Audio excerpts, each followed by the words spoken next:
Hey, good afternoon, Wednesday afternoon. Gabe, DeArmond, Jarod, Hamilton here. PowerMizzou live. We're going to talk a little Mizzou Vandy, probably a little Mizzou South Carolina. Jarod's going to give us his list of offensive coordinator candidates for Missouri coming up, and we'll get to all that. We'll have Caleb Alexander from GamecockScoop.com joining us to preview the South Carolina side of things here shortly. Before we do that, I always like to remind you guys of the guy that's making this show possible. That is James Carlton with James Carlton State Farm. You can get in touch with him at carltoninsurance.net.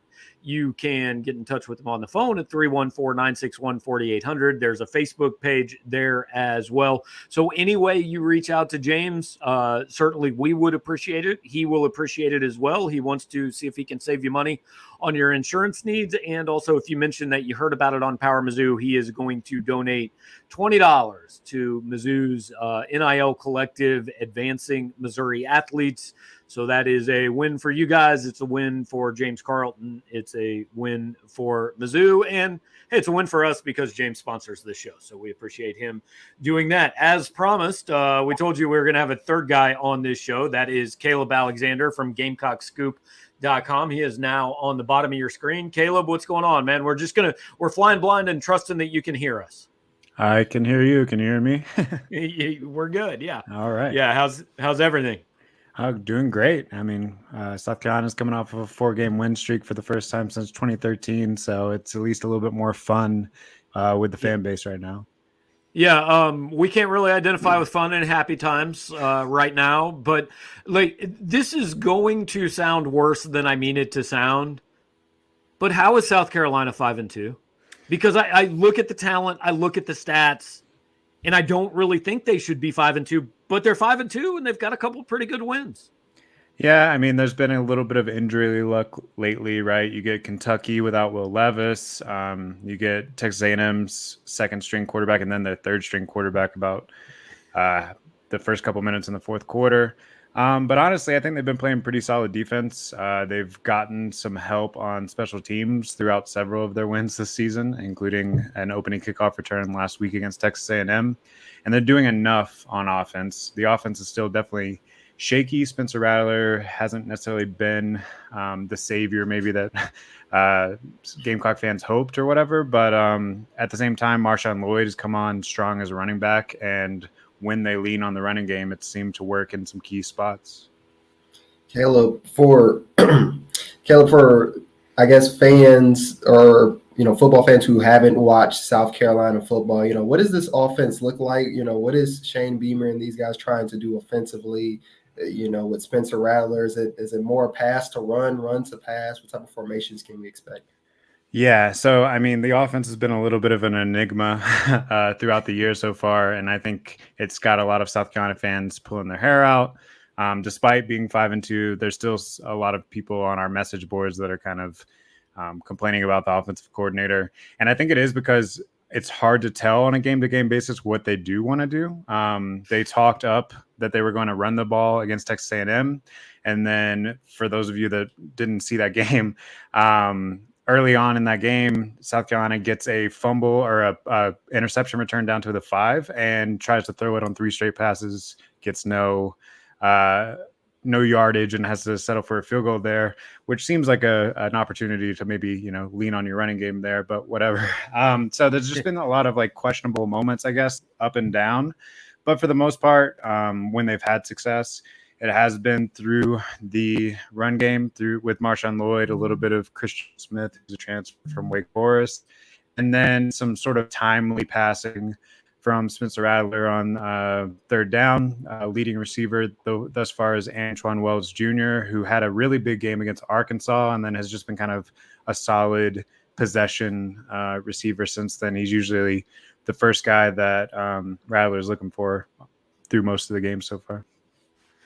So Caleb, I mean, listening to you describe kind of the way that South Carolina has gotten here, I mean, it sounds like a guy with the last name of Beamer would be the head coach of that team, right? I mean, Beamer ball got pretty famous. I haven't watched obviously every game. From what I've watched, the approach kind of seems to be, hey, we're gonna just we're going to be steady. We're not going to beat ourselves, and we're going to wait for you to beat yourself. And that actually, I think, is a way better approach than it sounds like, because a lot of college football teams beat themselves, including Missouri, in almost every game. I mean, is that kind of a fair assessment, that like South Carolina they don't make a lot of mistakes and they wait on you to make mistakes? Yeah. So, I mean, the concerning thing is that they're trending in a similar direction to last year, where while they are near the top of the SEC in turnovers caused, they're also near the top of the SEC in their own turnovers. So I wouldn't say that they're playing like super clean. And honestly, if they would have played a little cleaner the last two games, those scores would have been a little bit more lopsided, because they are causing turnovers on defense, taking advantage of special teams, and special teams is something that they spend a whole lot of time on. You will find starters on defense, starters on offense that are playing special teams, and in fact, some of the players have kind of spoken about it in press conferences throughout the year, that they make special teams fun. Like a lot of the players that you wouldn't expect to normally get time on special teams are like asking if they can find a role for them on special teams. In fact, last week, Tonka Hemingway, who is the starting defensive tackle, he's had a great 2 or 3 game stretch here. He made a big tackle on a blocked PAT last week that kind of sealed the deal, where if Texas A&M would have taken that back, it would have only been a 7-point game instead of a 2-score game there at the end. So yeah, I mean, I do agree that they're being opportunistic on defense, and that they are using special teams as a true like difference maker, because they're assuming that most teams aren't spending as much time on it as they are. But they do need to clean up their own turnovers on offense. Especially Spencer Rattler's had several fumbles, and he's made some kind of questionable throws, although that's gotten a little better the past couple games. Caleb, can you talk about South Carolina's secondary? And someone I saw just watching the highlights of the game last week versus A&M was Darius Rush. Is that his name? He's one of those defensive players that are playing special teams. I noticed he had the interception, and then he forced a fumble on the punt.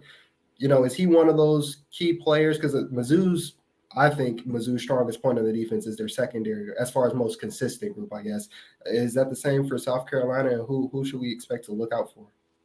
Yeah, so really the secondary's come along lately. So early in the season, there were a lot of injuries in the secondary. So you had Cam Smith, who's probably going to be a first-round NFL draft pick. Most teams are going away from him, understandably so, on one corner. And then that's opening up teams to kind of try to test Darius Rush. And so far, he's risen to the challenge. He had a almost pick 6 last week against Texas A&M. And then I think the biggest factor on how well they've been playing lately is they had 2 freshman safeties that had to kind of step in early in the season. And now that they've got some experience in Nick Emery, who actually took over on the first drive of the season, because RJ Roderick, who just entered the transfer portal last week, got injured on that first drive. And then DQ Smith is another freshman that's kind of stepped in at safety. Now it's been a minute since they've played a team with an experienced quarterback that can kind of test them. So, I mean, I don't know if Mizzou necessarily fits the bill on that either, but I could see them struggling, later in the schedule when they have to play Tennessee. Of course, everyone struggles against Tennessee. But yeah, for the most part, they've been really solid there. And another guy that's kind of stepped into the nickel role is David Spalding, who was injured early in the season. And just that core group of 5 there, they'll rotate in a transfer safety, Devontae Reed as well. But that core group of 5 has been really solid over this 3-4 game stretch. Just curious, again, we're talking with Caleb Alexander from Gamecock Scoop, covers South Carolina for the Rivals Network. Just curious, I mean, is this ahead of schedule for what you thought Shane Beamer was going to do at South Carolina? I mean, I just watching social media, listening to his press conferences, he's a charismatic guy. He's recruited relatively well, but is this a year sooner than even maybe South Carolina people expected this? Yeah, I mean, I think that there was definitely some optimism heading into this season because of what they got out of the transfer portal. And a lot of that was on Spencer Rattler's shoulders. There was a little bit of concern actually at running back with Kevin Harris and Zaquandre White both going into the NFL after last season. So him stepping up has made a big difference there. But yeah, I would say definitely still ahead of schedule. Now you have to, win these next two winnable games to actually show on paper that you've taken a step forward from 7-6 last year.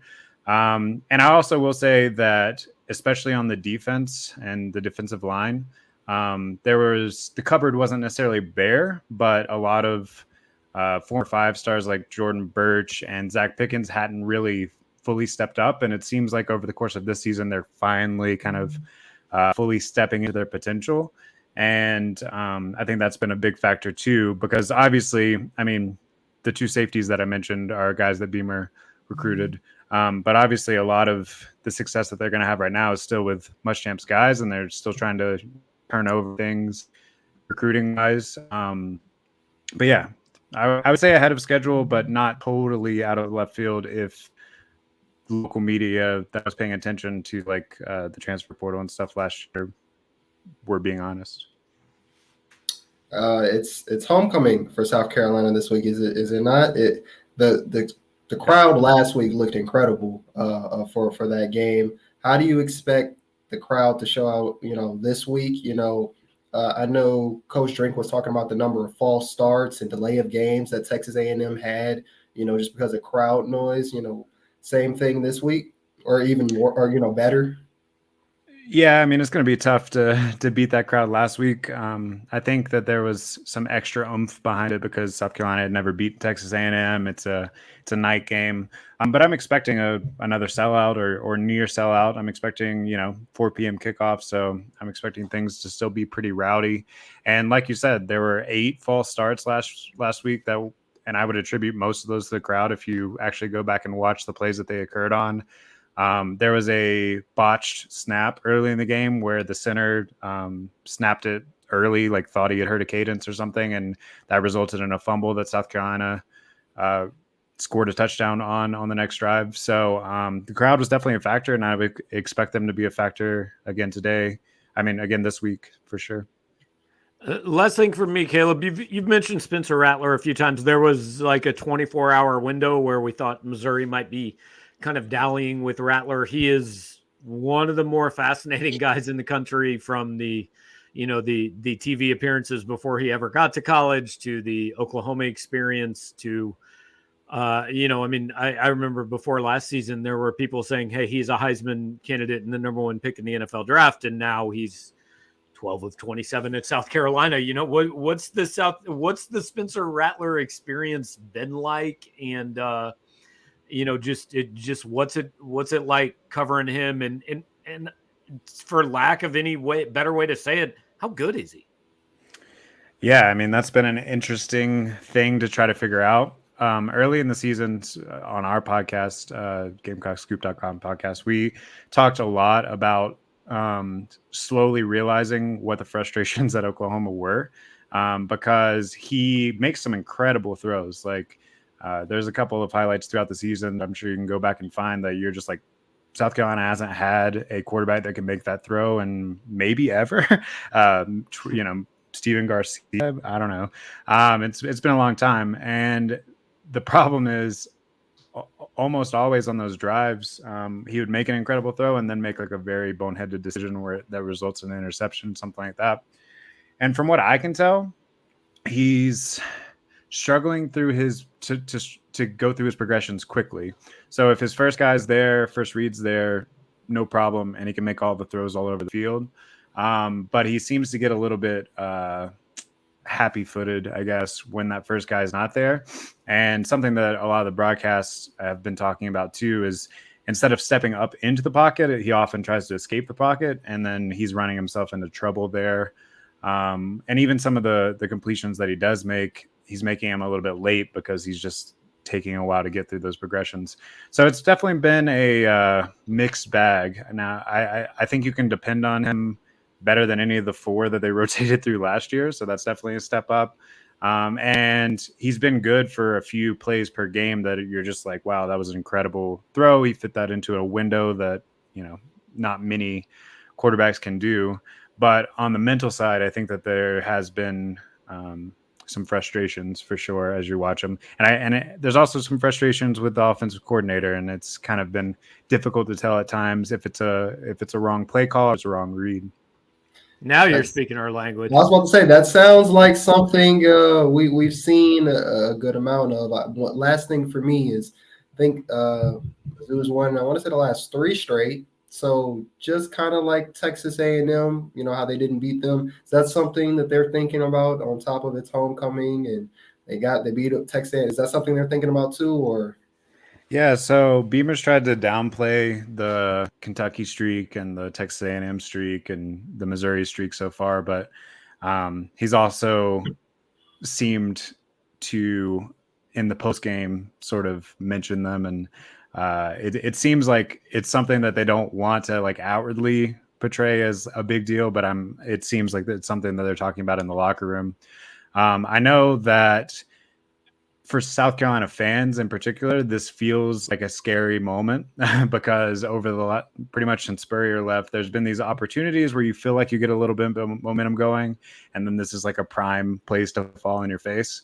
And Missouri, I mean, if you don't play your best game, maybe even if you do play your best game, I think that they're going to make this difficult. I see this being a close game.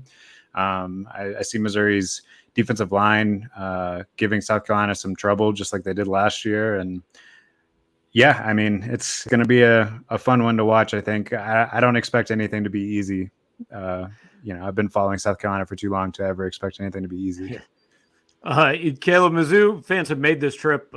Some of them have made this trip quite a few times. I've always said I think it's the most underrated game day in the SEC. I love going to Williams-Brice. But for any of our listeners, subscribers who are going for the first time, just give me a quick Friday night recommendation. And then, hey, it's a 3:00 game or 4:00 game there, I guess. So, kind of a Saturday pregame recommendation. Where should they go? What do they need to see?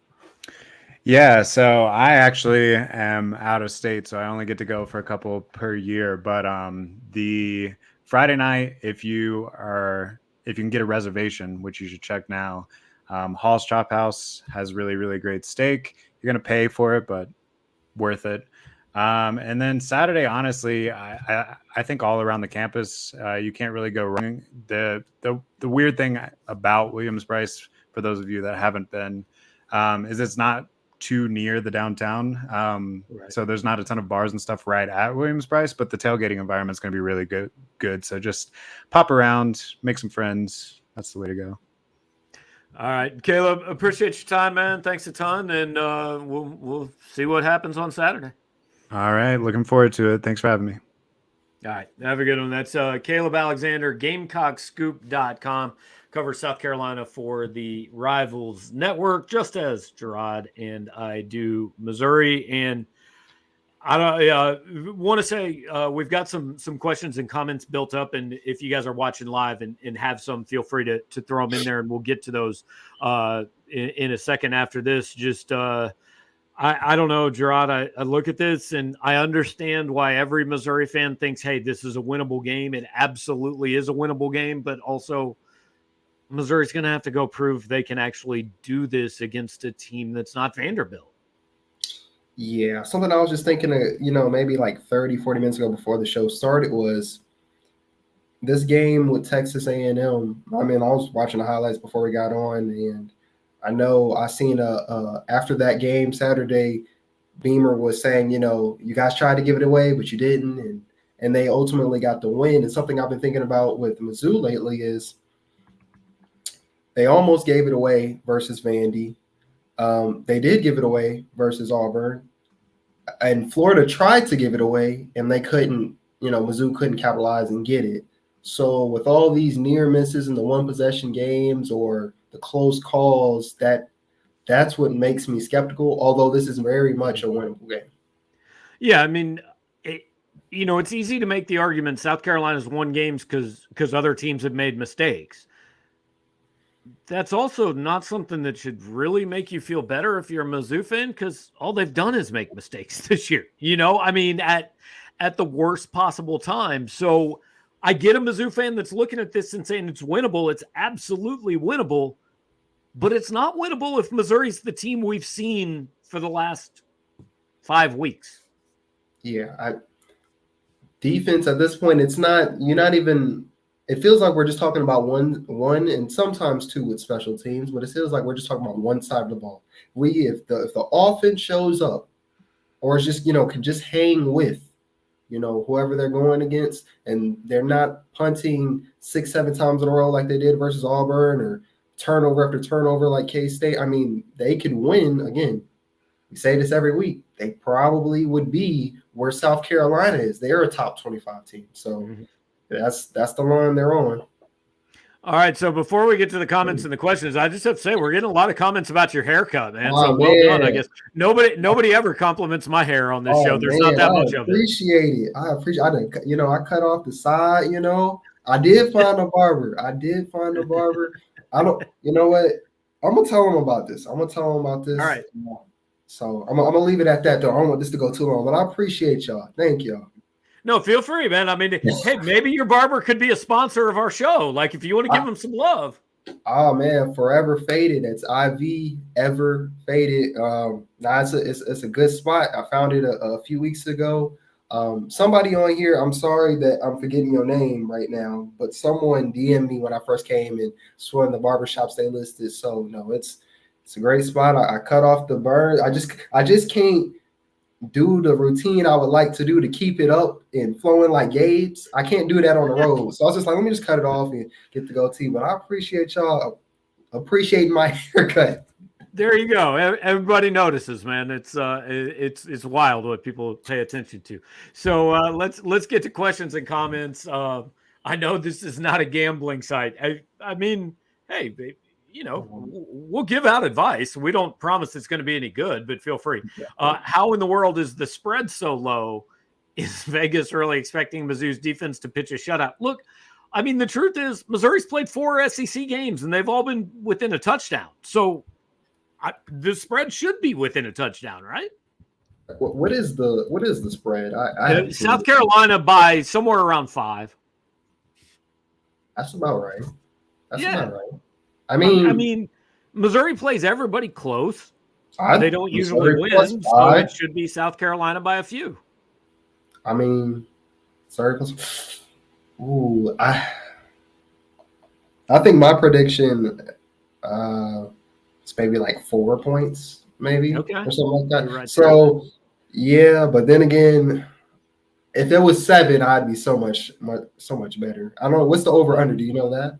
I don't know that off the top of my head. I'm sure somebody will tell us in the comments. I don't know the over under, but here's my kind of somewhere in the back of my head concern about this game. I've seen a lot of teams that are good on one side of the ball and not good on the other side of the ball, and it causes them to lose games, right? Whether that's an offensive team that wins 41-38 every week, or a defensive team that loses 41-38, or a defensive team that loses 14-10, whatever. If you've got one side of the ball that's pretty good and one side of the ball that's pretty bad, and you're losing games, eventually the dam breaks. And I'm looking in this game. If we get to halftime and it's like 7-6 South Carolina, I'm looking for the moment where the Missouri defense just says, we can't do this anymore, man. Like not like a conscious we quit moment, right? But just like it's impossible to be perfect enough for this offense to win games. And eventually the floodgates open a little bit, and there's just a day where it goes wrong because the defense can't keep doing this. And I think there's a chance that's coming for this team. I do think it's important to note that defensive coordinator Blake Baker, he 46.5. Yeah. That seems, I mean, that's basically saying they expect 26-21 South Carolina. I'm going to say That's a lot of points for Missouri, man. I was about to say I'll take the under on this one. But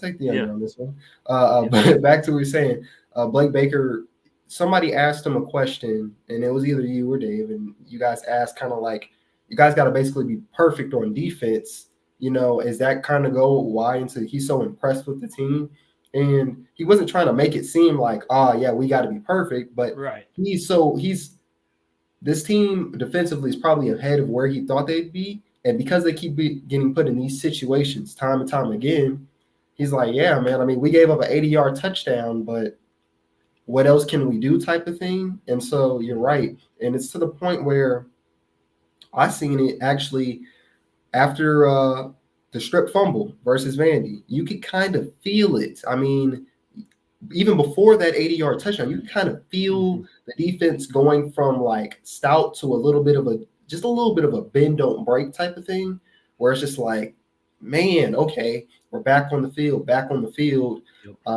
And what did Baker say? It was Abilene Christian. He said I think like after the K-State game, there was a little bit of kind of feeling sorry for themselves, maybe. Yeah, he said there was a feeling sorry for himself, and then he said after Abilene Christian, that's their come to Jesus moment. Where like we don't want to play that way. We want to play like the second half of Auburn and what everybody's seen going forward. And it's so great that they have confidence. But you're right.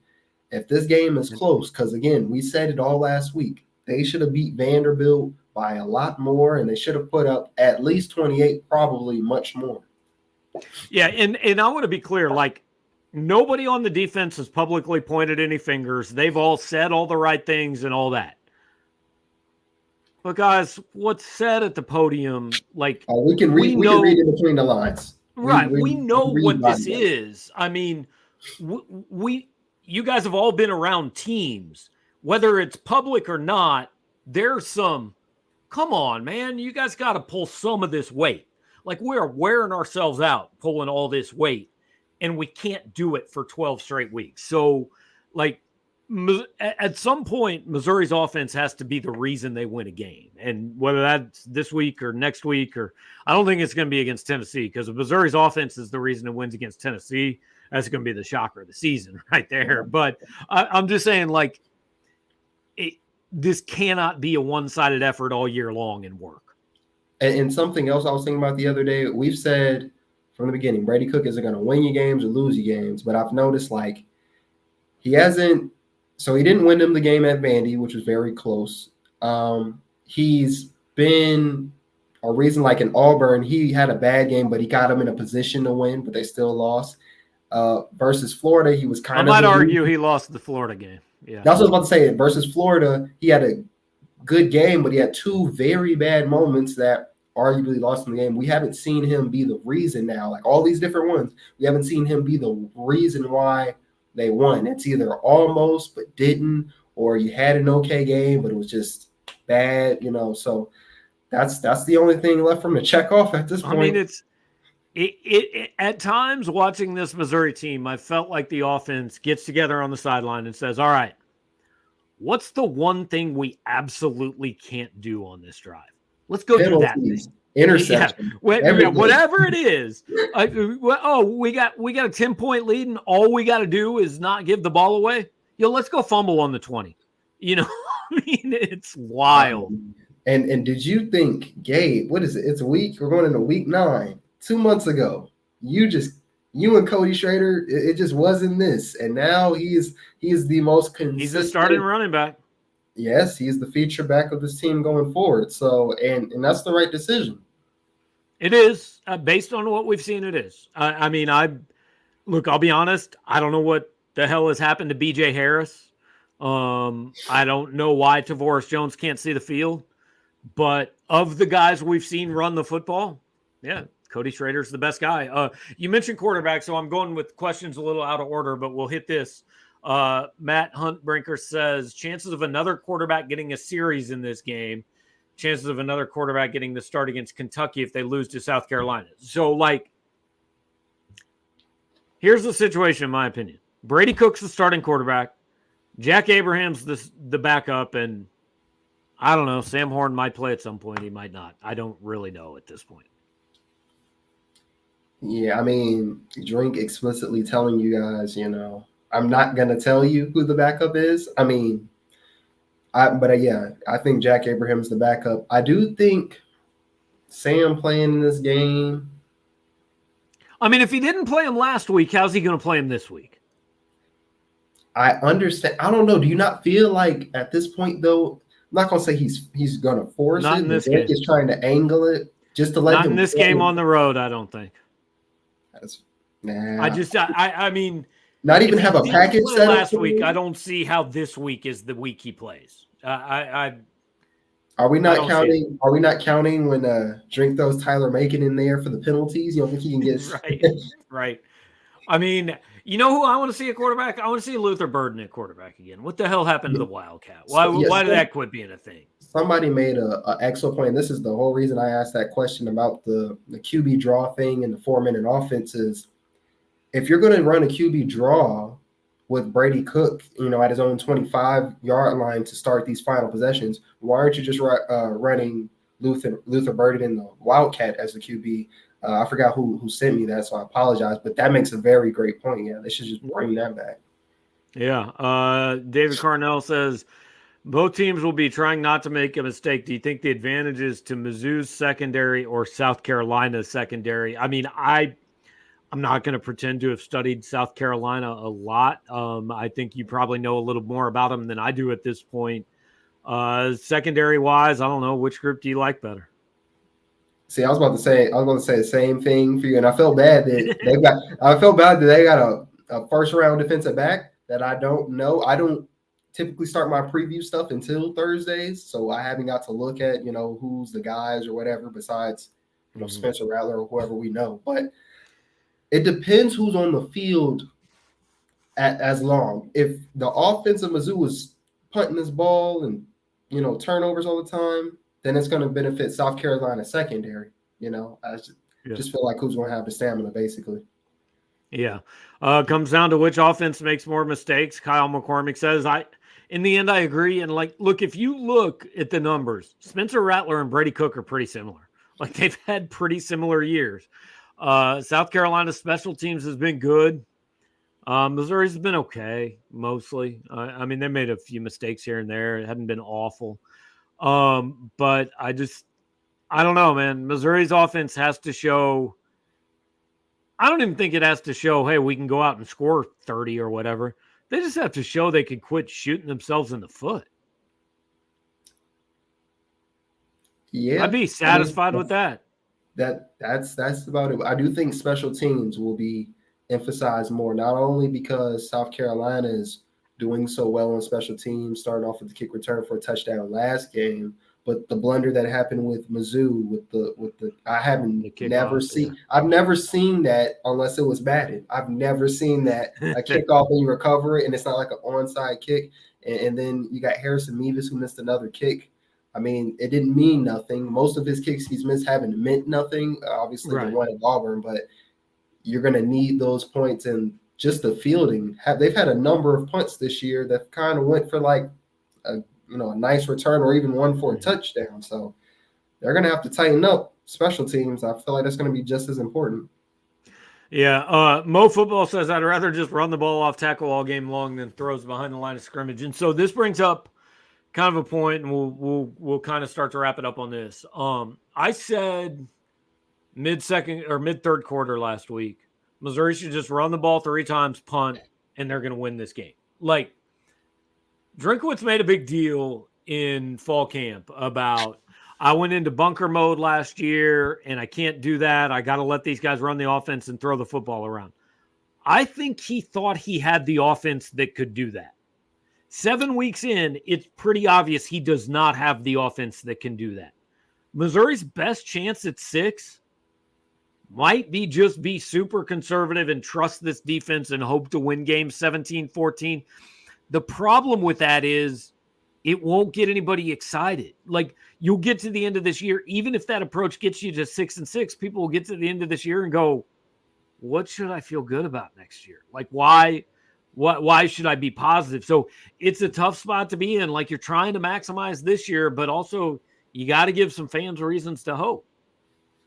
This is before I got on here, I have a group chat with some buddies who are Carolina Panthers fans, and they're talking about being 2-0 in the division, and obviously they're terrible. And I was saying they probably should just tank, because even if you win the division with a losing record, there's nothing. What does that do for you guys having a lower draft pick, knowing you're going to stink? So they are definitely in a toss-up situation, and I want to address something. My report card grades. I know you guys are a little excited about that. That's cool, but this is why I gave Drink an A. It probably should have been a B because it was still too close. For the reasoning behind that was that second half. As much as he's going to say, "Oh, it was on me because he's the coach," it was execution. Right. I mean, execution across the board. And like I answered this question in my mailbag because my initial reaction to those grades was I'd probably have given him a C-. And then the more I thought about it, no, he actually just did what made them most likely to win that game. That's like, what I was thinking. It's ugly, but that was how they were going to win that game. If they ran the ball like you said, like you told me during the game, every single play, even if it was 3 and outs, I would have again, probably should have been a B because that game was still too close, but I would have given them a similar grade just for the fact that he sees his team kind of malfunctioning and he knows he needs to keep the win. Just keep the win. Don't try to force it and pass it like he's thought he's had to do to start the season, because what does that do? Now you lost homecoming at home to Vandy because you were trying to force things. So, and there are no style points in football. Like at the end of the year, all most people are going to know is against Vandy and Georgia, you went 1-1. Like it doesn't matter that you probably should have beat Vandy by a lot more, or that Georgia was number 1 and you only lost by 4 points. Whatever, you went 1-1. That's really all that matters. Yeah, it's a short-term thing, but. Yeah. David Carnell's asking, any chance they roll out 6 linemen and bench the tight end position? I mean, I don't know. You might as well, because Armand Mimbo's as big a threat in the pass game as the tight ends are. Yeah, and another thing you guys didn't like the incomplete for the tight end. So maybe I won't do that going forward, but there's a reason behind that. If there's multiple times, Gabe, in a game every week where I'm saying, does Tyler Stevens start? Is he playing? Is Kibet out there? Is like we're not even noticing the guys out there. And then when we see their PFF grades, it's not like they're doing that great in the run blocking, although we know PFF is up and down. They're not doing anything different. So yeah, probably throwing out Mimbo out there or something would probably help. Yeah. So we'll wrap it up with our last comment from Freeway Jarod. And he brings up an interesting point that I kind of noticed last night. I think I asked Realist George, like, is there anything this defense can do better? And he said, yeah, we can score.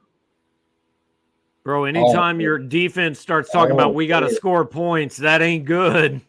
Somebody said on here a few weeks ago about like scoring or something defensive, and he was like, you shouldn't ever rely on the defense to be scoring. You can't count on that. And you can't. And so usually when defensive players get that, I thought he was going to say, well, we want to have a shutout. We got to hold teams to no points allowed. We just want 0 on the board or us not allowing anything. And the fact that he said we've got to score more, I was thinking, uh-oh. We got to score more because the dudes that their job is to score ain't scoring. Oh yeah, that's. I don't think he tried to say it like that, but at the same time, I know that's what he was thinking. That's a true feeling he was. That's thinking. What I was thinking. Yeah. So. All right. Well, I don't know. You're headed to Columbia, and like seriously, I'll be interested to see what you think. I think it's the most underrated place to watch a game in the SEC. I love it there. It's a great game day. So I'll be interested to see what you think when you come back. I don't know, man. We'll make picks Friday. I haven't officially made mine yet. I can't say I feel hugely optimistic about this one, but that's just where I sit right now.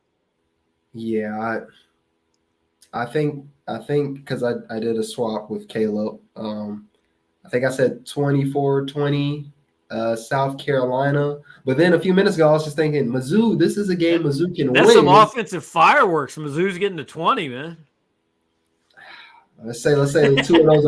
Let's say like 2 touchdowns and 2 field goals. There you My go. Migos. I see. Yeah, that sounds better. something around there. I was going more 6 field goals and a safety, but I'm good with your way to go. Yeah, something like that. I don't know. They're gonna, like I said earlier, after the Auburn game, I'm off this narcotic until they can show me. They got to show me they can put games away. I'm not going to keep saying I'm behind them, and then stuff just falls out from under them. Yeah, we'll see. We'll see where it goes. But kind of last thought is, I mean, this is, if you want to continue this, hey, they can get to 6 wins and get to the Gasparilla Bowl. Like, this is a must. They lose this game, I'm done talking about the chances of getting to 6. Yeah, it's hanging on by a thread. They're not beating Kentucky and Arkansas. They might be one of them, but they ain't beating both of them. I forgot that was the Arkansas. I was thinking earlier, who was the other game to get them to 6, even if they did win this game? New Mexico State. New Mexico State. Yeah, I remember that one, but Arkansas. Yeah, I still find this is very 5-7 at best still for me. They win this game, I may feel a little bit different, but I don't know. It's going to be tough, and it's a road game. That's like their kryptonite. So hadn't gone well, yeah. So, well, I appreciate everybody who spent a little of their Wednesday afternoon hanging out with us. Like us, share us on social media, subscribe to the channel, do all those things that let more people know about us. And even if you don't like us and don't want to let more people know about us, let them know about James Carlton, State Farm Insurance in Webster Groves, Missouri. Anywhere in the state of Missouri or Illinois, James Carlton wants to be your insurance agent, auto, home, life, whatever needs you have. If you're just looking, hey, is it possible I might be able to save a few bucks on my insurance premium every month? Get in touch with James at carltoninsurance.net by phone at 314-961-4800. If you're watching on live on video or on the replay, his information's been scrolling across the bottom of the screen throughout. If you were on the podcast, hey, just rewind about 30 seconds, write down that number, and get in touch with James if your insurance costs a leg and an arm. James Carlton, State Farm is the place to go. So appreciate you guys joining us. Jarod headed to the other Columbia on Friday, and we will see you guys post-game Saturday evening. Thanks for hanging out.